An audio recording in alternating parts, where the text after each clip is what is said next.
This is SFNet Presents In the Know with host Barry Bobrow, sponsored by Hilco Global.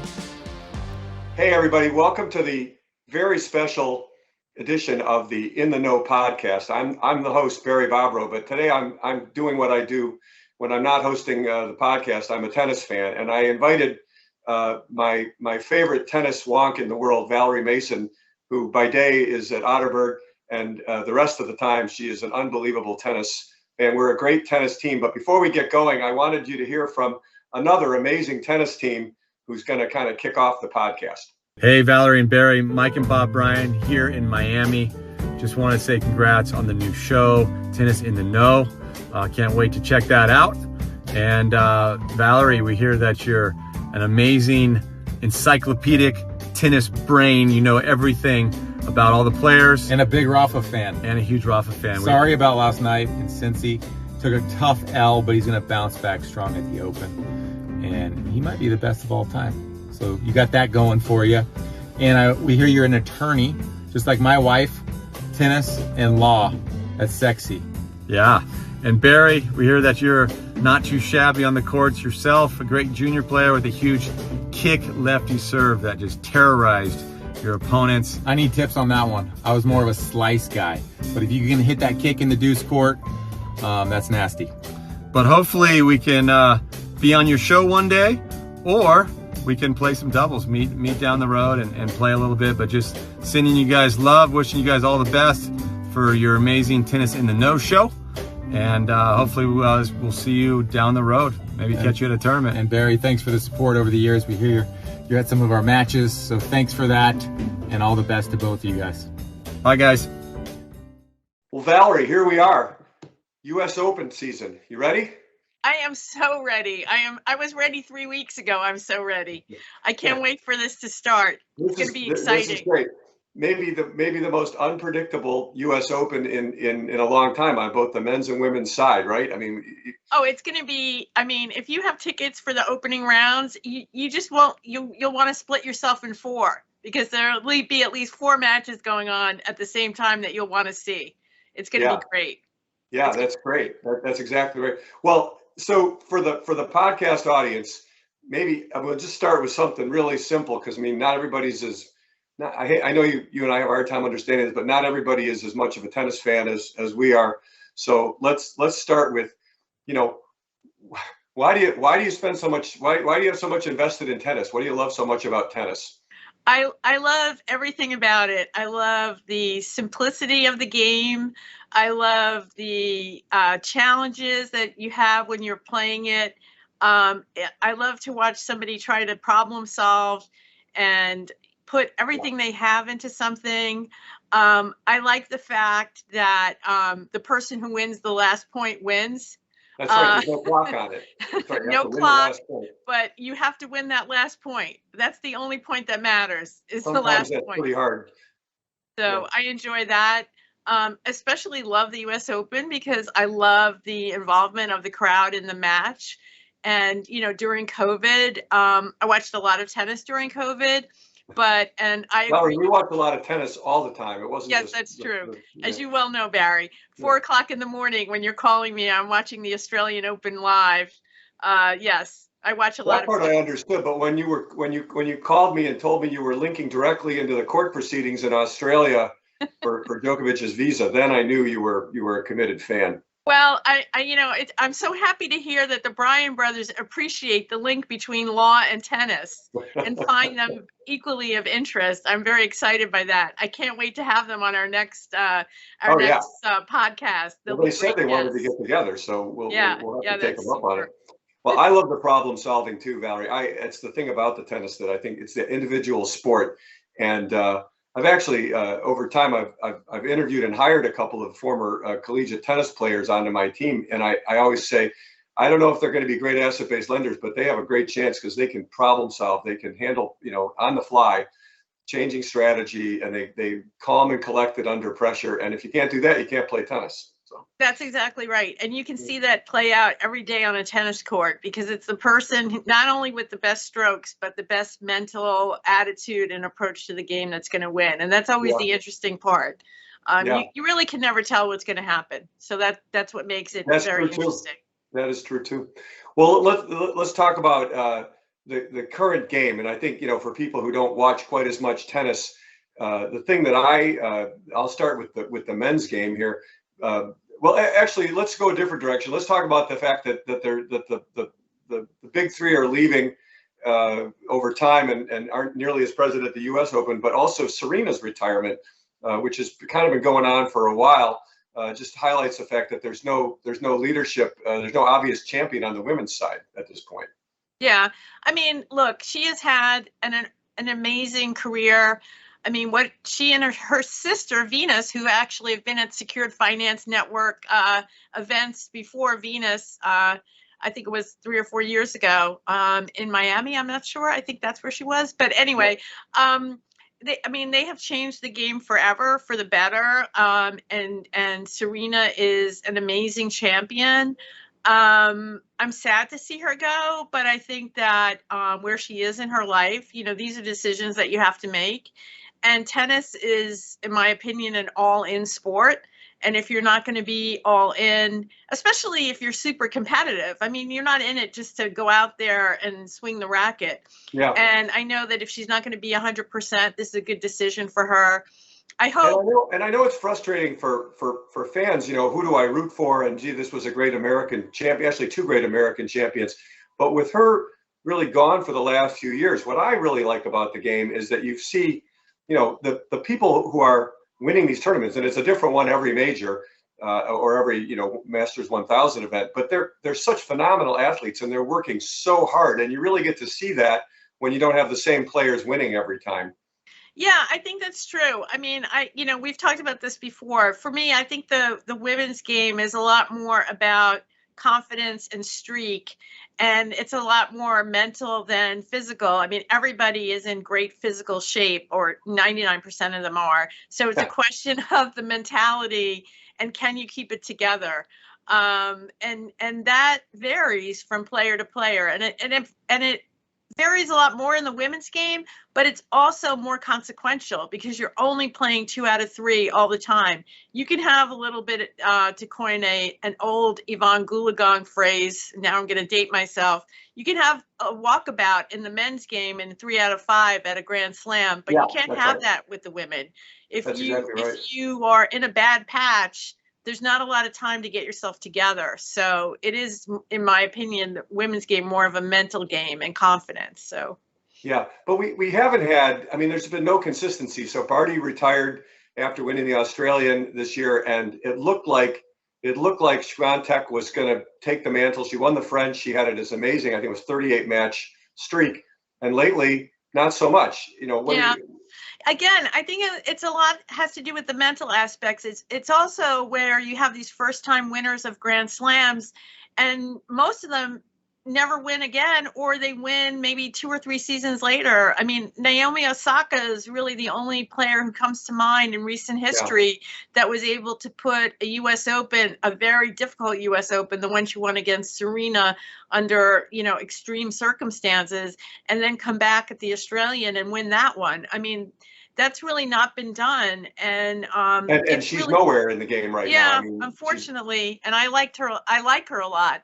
And I think that's unfortunate because I think she has a great game. And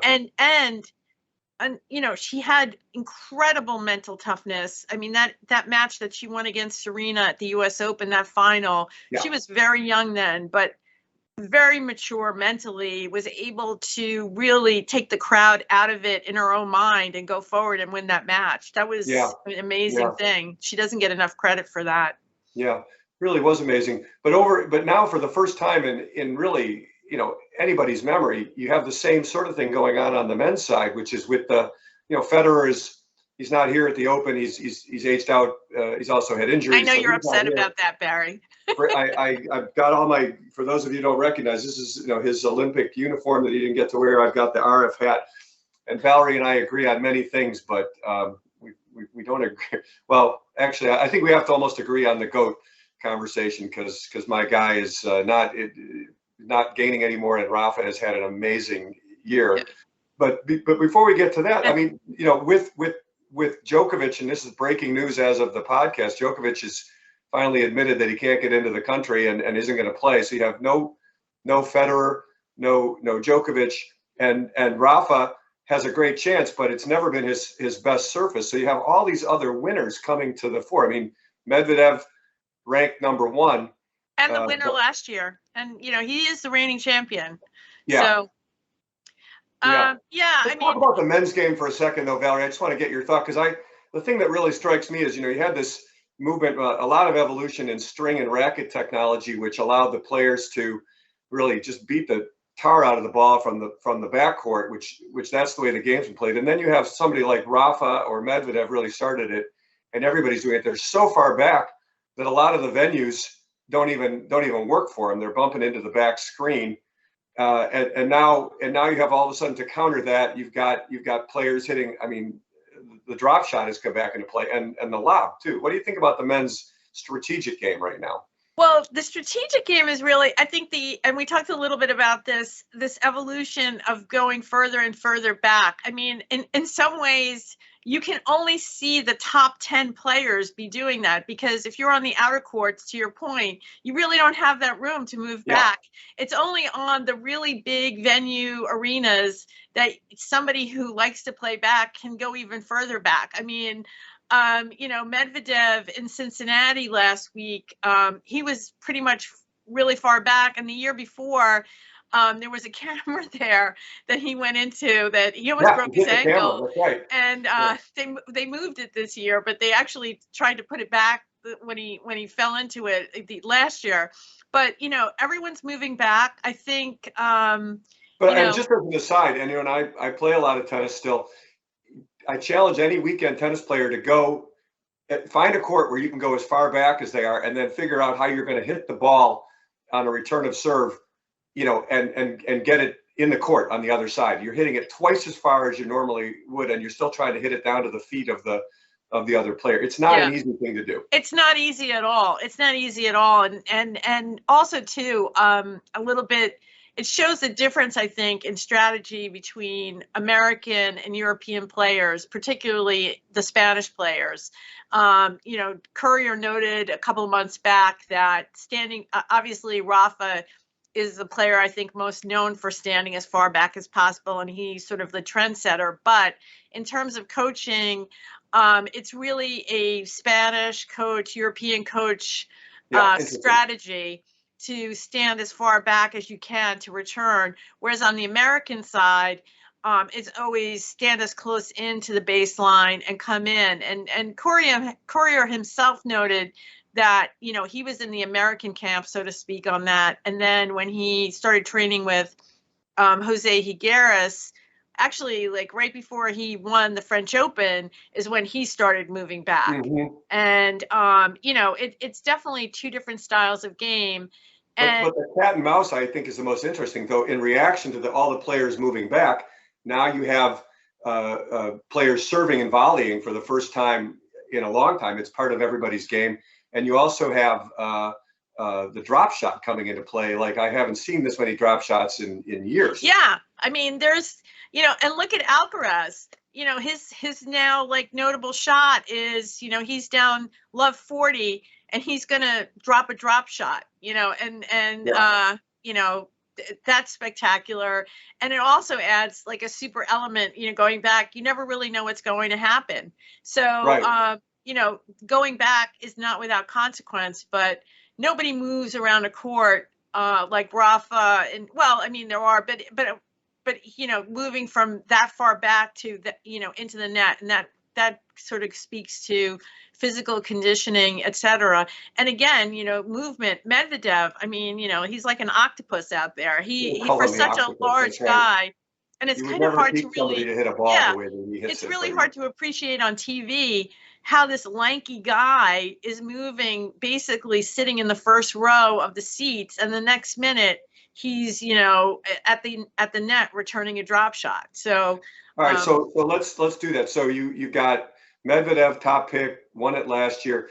Give me, it's pretty wide open based on recent results here, but give me like 2 or 3 other names that you think get to the semis and potentially win the men's side? Who's your best picks? I'm very superstitious. So even though I'm wearing this shirt, I wore one that said 21 because then we're already beyond that. So right. So it goes without saying who I'm rooting for. But I think guys who have a chance to get to the semis, a real chance. Kyrgios, if he can play. I'm worried about the fact that he's played so much tennis and he's going to have to play 3 out of 5 matches. In Cincinnati, he looked injured. He looked injured, and that was 2 out of 3. So I hope he's rested and he's ready to go because, he made it to the finals at Wimbledon. He got a walkover in the semis. So he was only in his 6th match when he got to the finals.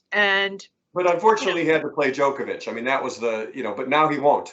Now he won't. But to that end, I mean, Coric looked really good in Cincinnati. I'm so glad he's healthy. Crazy. We haven't even talked about him in several years. He was obviously a really good player, but he disappeared. And now he comes up with an amped up serve and wins Cincinnati. He beat everybody in Cincinnati. Yeah. He was phenomenal. Again, but that's going to be the transition for the men, moving from 2 out of 3 to 3 out of 5. And, the strategy for, the big 3 and anybody who succeeds, that first week, just win. It can be ugly, but just win. Don't you have to know how to expend your energy and save it Who's your best American pick? If you had to, who do you like the best? I'm going to say Taylor Fritz. I sort of say that with a sigh because, I had such great expectations for Taylor when he started out and he kind of fizzled or didn't mature, let's say, as quickly as I thought. But I think this last year, he's really showed a lot of his movement is so much better, and his all-court game is really on display when he can move around like that. He should have won the first set. He had a really good chance against Medvedev in Cincinnati, and he couldn't quite close the deal. Yeah, I do think his mental fortitude was really lacking in the beginning. I think he's getting a lot better at that. And I also think he's a lot more confident. I mean, I think even though the 2 matches that he played against Rafa this year, Rafa was literally completely injured in both of them. He played really well. Yeah, he beat him. And I just think mentally he's in the right place, and with an American crowd, I think that could help him immensely. Who I really like is Sebastian Korda, and it's more like he hasn't played the way that I think he can yet, but he's just got such a terrific all-court game, and he reminds me of Federer the way he moves around the court. Yeah. He's just so agile, but quietly. You never hear his feet moving. I love Sebastian Korda. I think, he's got a great future ahead of him. Just if people are going out there, he would definitely be somebody to see, and he's going to be on an outer court. Mm-hmm. He is that's a great idea. Great by point. His great champion father, Peter Korda. Give a shout out to his sisters, Nellie and Jessica. That's right. Great LPGA stars. Nellie, gold medal winner on behalf of the United States at the Olympics in women's golf. I mean, he's got a great pedigree. His mom was also a fantastic tennis player. And in the shadows, he's being coached by Andre Agassi. So they've been working on his serve. He's young. I think he's 21. Yeah. I mean, he's definitely an American to watch. This tournament, maybe 3rd round. I hope he goes further, but he's been I look forward to him breaking through. What about Alcaraza? You mentioned him earlier. What do you think? I mean, he was unbelievable on the clay, and he does things that nobody else can do. He's still 19, right? Maybe he's 20. Well, he has no fear. I think, honestly, though, he's playing a little bit more tentative than he did at the beginning of the year. Mm-hmm. He looks a little less confident on the court. I don't know why. I actually thought that he might have been injured when he came out of France. He didn't really seem to be serving. Some people noticed some tape on his stomach. Last week in Cincinnati, he looked okay. He didn't look great. To me, he looks like he's still playing junior tennis, right? He's just trying to hit a winner because he can off of every shot. But the level that he's playing against now, I mean, he lost an epic match in Cincinnati to Cam Norrie, who's terrific. just could go shot for shot with him and wore him out because he wasn't constructing points. He was just trying to hit winners at some point. Yeah, I mean, I wonder how I mean, look, he did so well here last year, that surprise win against Tsitsipas, and then, he won at least 1 or 2 rounds after that. Actually, they moved him to the grandstand in the round following, which was great because you could see him up close and personal. Yeah. But yeah, I think also too, when he first came on, I don't think a lot of players knew his game. And so you could get away with those drop shots on, 40 love or whatever, down, 6-7 in the breaker, or, 6-5 in the breaker. But I think players now can see his game on tape. They know what to expect. And so it doesn't take long to adapt your game, with all the statistics and all the analysis that goes on in the game now. So I think he's combating that, but I think he'll be very. If you get to a court and watch him play, he's a probable number 1 at some point in the future. He's only 19. Oh yeah, and let's go. He's super Valerie, let's go over to the women's game here, lest people accuse me of. Okay, well, 2 things I just wanted to say before we moved over. You've got Team coming in as a wild card. Yeah. I don't know what's going to happen with him. Way. Very sad. But I would also 2 up and coming Americans to look at would be Shelton. Oh yeah, and JJ Wolf, the NCAA winner. Yep. Yeah, and JJ Wolf, for people who are walking around, looking for an interesting game. So I think there are 2 up and coming guys. I agree with that. Let's talk about the women's game, which is as wide open as it could possibly be, especially since Swiatek, who looks like she had consolidated, now is showing some weakness. She's been beaten by a number of players. It gives confidence to everybody who's up against her. Who do you like there? It's I that I don't like women's tennis as much as I like men's tennis. I'm not going to lie about it. And part of it is that, I've spent so much time rooting for some of these young American women who I thought had great careers ahead of them, and who, you just know that you're going to root for them for 4 or 5 rounds, and then all of a sudden they're just going to fall apart. And so, as a practicing lawyer, I don't have a lot of time, so I can't waste my time watching somebody who's not going to make it. But that being said, I love Anisimova. I'm hoping that she's fit. She's not injured. Yeah, I have to see. She's young. She's 20. She's from New Jersey. For everybody on the East Coast, she's from New Jersey, born and bred in New Jersey. She had started out so great. Unfortunately, her father, who was her coach, passed away. That's a lot to get over at that age. And she's really come back this season very strong. Although in Cincinnati, she finished and she was wearing a boot. So I'm a little concerned. But her game has been progressing mentally. Her confidence is coming back. She really could win it. You're right. She's got the game.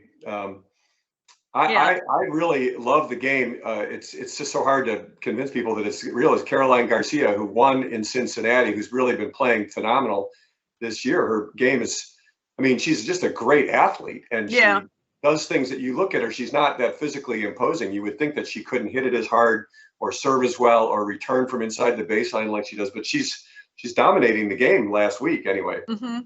Yeah, she is. And, again, confidence is, 9/10 of the women's game, in my opinion. And she's hitting her shots. She's playing really well. I'm not as convinced about Emma Radicano. I don't know. She's got a lot of pressure on her. I think a lot of it is self-imposed. She could win it because she already did, but you're right. It's not. It would be almost as surprising as last year. But in some ways, she's going to be like the dark horse because nobody is going to be expecting her to win. So she could go through some rounds. But again, the women are pretty. I think there is a lot of depth in the women's game. And so the early round matches, there are a lot of matches that could flip around. If any of these seeds go out early, it just opens up huge sections of the draw for somebody else to climb through and get on a roll. Yeah. Amongst the Americans, there's obviously a really strong group there. How do you like Jessie Pegula? I like Jessie Pegula a lot, and I hesitate there. She needs a serve. She needs a better serve. Mm-hmm. And second serve. Yeah, she gets pretty far, but then at some point the game breaks down a little bit. But I think she's a really hard worker, And look, if she gets the right draw, she could go really far. Yeah. I mean, and what about Coco? How far can she go? okay. She's only, I mean, she's just a kid. That's the thing. Like, people She's forget how just a she's been on the kid. tour She for is 3 or just 4 a years now. kid. Yeah. And you know what? I have to say this. I just feel so sorry for her. I mean, the pressure that is on her.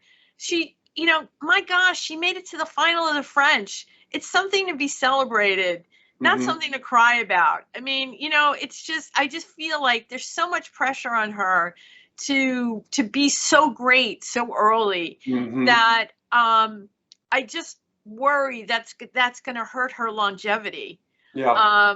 She's But really well handled, though. She's got a great coaching team. She's got Patrick there. She's got, the whole sort of team Federer, as agent. So her parents have done a great job kind of getting her to this point. I think you forget how young she is, and she's maturing physically. I wouldn't be surprised to see her make a run all the way through. She's got the game. She's got great wheels. Yeah. Well, I mean, again, I think she can go really far. I mean, yeah, she could win this. I mean, that's absolutely true. I just think there's going to be, so much. I mean, it's one thing to have pressure on you in France. I mean, it's another thing to be at the US Open, which is much more of a media circus. And, I know she's ready for it. I think she should just be a little kinder to herself is what I'm saying. Yeah. And, take from the finals of the French. Yeah, you don't see the temper tantrum. Let's come up with a couple of players, especially if you don't have if I don't have your tickets on Ash and I'm in the outer courts. Who are some players, if you see them on the schedule, that you just should go watch? Well, I would say I would go watch. Well, I'm very interested to see what Sophia Kenin. She's got a wild card. What kind of shape she's in. I love BB Andreescu. Actually, she won surprise winner. Although I picked her to win the U.S. Open that year, I think I was the only one of the 20,000. It seems like she's playing well. Yeah. Yep, she's playing well. She's hungry. She won on this court, so she's not afraid of it. Yeah. Let's see how far she can go. I would definitely go see her, and I know she's going to be on the outer courts. Yeah. On the men's side, I really like, if anybody has a chance to go see Sinner play, the Italian. I mean, he's as good as anybody for 2 out of 3. I don't know about 3 out of 5, but he's got the right attitude. Yeah, and he's got one of the best. On Runa, Holger he's Runa. Got one of the best coaches in the world. I mean, Darren Cahill. I mean, if you had to pick a coach, I would take him. I mean, he is the best in my opinion. So I'm really excited to see what he's doing with his game. Yeah. What about Runa? He's the young Danish. I mean, Yes, definitely. If you want to see a little bit of emotion, I would definitely find where he's playing on the outer court. I mean, wouldn't it be crazy? Boy once in a while, right? Yeah. Wouldn't it be crazy if he had to play Kyrgios? Like that would be like a match that I would love to see. That would be a boxing match, not a and that could, it could happen early. I mean, I don't think Runa. I mean, I think he might be seeded, but I'm not exactly sure. I don't know. Yeah. Let's Valerie. Let's close up with because that venue like the back of your hand. What's your best, if people are visiting the National Tennis Center? What's your best trick for navigating it, or where to eat, or the tricks are getting. It's like loopholes in the tax code. Every year, another loophole is closed. So it's getting tougher. Look. The U.S. Open is a very expensive ticket, but in terms of the 4 Grand Slams for a tennis fan, it's definitely the best value for your money, because in most venues, especially the Grand Slam venues, if you pay for what they call a show court ticket, that's really, in the United States, if you have a ticket for Arthur Ashe, you can still try to get into Louis Armstrong or the Grandstand, et cetera. You don't have that luxury in other venues in the world. I would recommend that instead of getting a grounds pass, you buy, if you can get a seated ticket into the grandstand. Yeah, great It's about the court, same especially first amount, week. Yeah. maybe $10, $20 more, but at least you'll have a guaranteed seat in a great court for a couple of matches. So I recommend that. There's some shade over there too if you play it right. Exactly. And I also super recommend you get the app and you look at, you have the schedule and there's a practice schedule.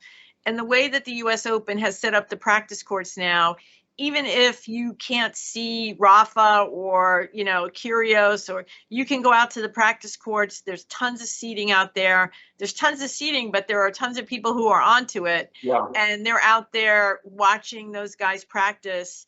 And if you think Rafa hits the ball hard and these top guys hit the ball hard, you just have to go to a practice. I mean, and then you see all the work behind. It's like a boxer. You don't see another trick, and there's that you're talking about the practice courts. But if you get there early before the matches start for the day, all the outer courts are being used by somebody to just warm up, and you'll never get a chance to stand that close. I mean, especially if you're a weekend player. Figure out if you could return that forehand or that bat, you get to see how much work they put on the ball if you're standing right next to them. Right. But I would tell you, anybody who wants to, a good trick, go to court 17. First match of the day. 17 is it's not as big as the grandstand. It's the next biggest court, but I think they built it for the European players, right? It's got all the TV cameras on it, so you'll see terrific players out there. Maybe the best matches of the day. But if you go before they start the matches, there's a press box. This is when you get really into the weeds, but the press box shades one side of the court in the morning. So you can just go sit there. You can be courtside. It's the best seat you'll find, and watch whatever match they put on there first or second in the day. It's a great seat. I'll know where to look for you, Barry. Yeah, I'll do before I go, try to sneak my way into Ash. What's your food tip for people? My food tip for people is be prepared to spend a lot of money. That's my food tip. And as long as, look, I'm a diehard for a pretzel with a little mustard, which is hard to find these days. But actually, the food is really good. I mean, it's costly, but and I'm talking about it in a comparison to other venues. The food is really good. I would say the food court right outside 17 is one of the best. Yeah. And then there's outside, if you go over by the grandstand area, it's really more expansive in terms of seating and food. It's not as crowded. Right. It's going to the main food court, and there's a lot of overlap. So, and there. I like there's that. I think it's the Heineken bar. It's whatever's above the store, over by the practice courts. Right. It's maybe the food is pretty, basic burgers and stuff, but it's salads. But it's really, they got all the televisions. So if you want to be in the middle of the epicenter of the U.S. Open, go over there and have a meal or a beer or something. Yeah, no, it's going to be great. I mean, the matchups I'm really excited to see what this early draw looks like. Yeah. It's going to be, you can be running around. It's going to be great. For my aunt who comes up every year, she actually quizzically stays in her hotel room the first couple of days so she can watch all the matches at the same time. That's how crazy she is. But it's a great opportunity. Fans from everywhere.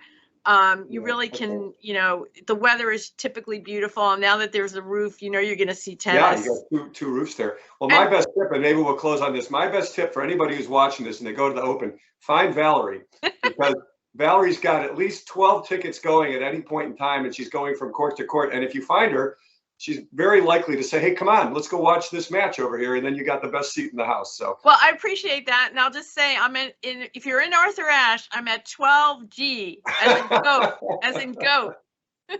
Yeah, I think you got the goat. I hope you keep it too. I think he's playing, and he's got an outside chance. If he gets to the semis, anything can happen. He's got so much. That is true. So good luck, Valerie. All right. See you at the Open. All right. See you there, Barry. Can't wait. Right, bye-bye, everyone. And bye, Bryan Brothers. Yeah, that's right. Thanks.